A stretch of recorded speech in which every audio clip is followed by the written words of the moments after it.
Welcome to Pindar Poetry. We hope you learned something new. You start by anchoring the trapezoid in a coordinate system, so everything is algebraic.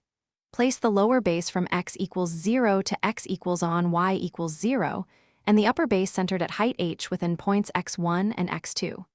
Use similar triangles to get x1 and x2 in terms of a, b, and h.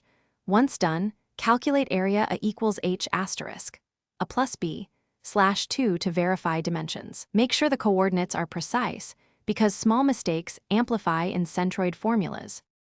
Now compute the centroid using the polygon shoelace method. You will calculate cx and psi from vertex sums. Multiply coordinate pairs in cyclic order to form the standard sums, then compute the signed area with the shoelace formula to confirm A. Next, compute cx equals 1/6a times the sum of Roman 11 plus Roman 11 plus 1 asterisk, Roman 11 asterisk e plus 1 Roman 11 plus 1 asterisk e, and psi similarly. This gives exact centroid coordinates. Finish by simplifying the centroid expressions.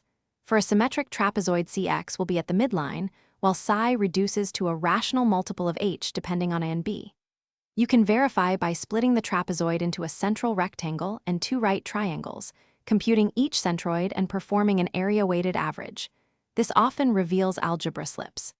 If results differ, make sure your vertex order is consistent, the shoelace area sign is correct, and arithmetic in the sums is accurate. Those are the usual trouble spots.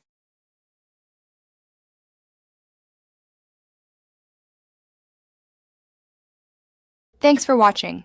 Consider subscribing if we helped you.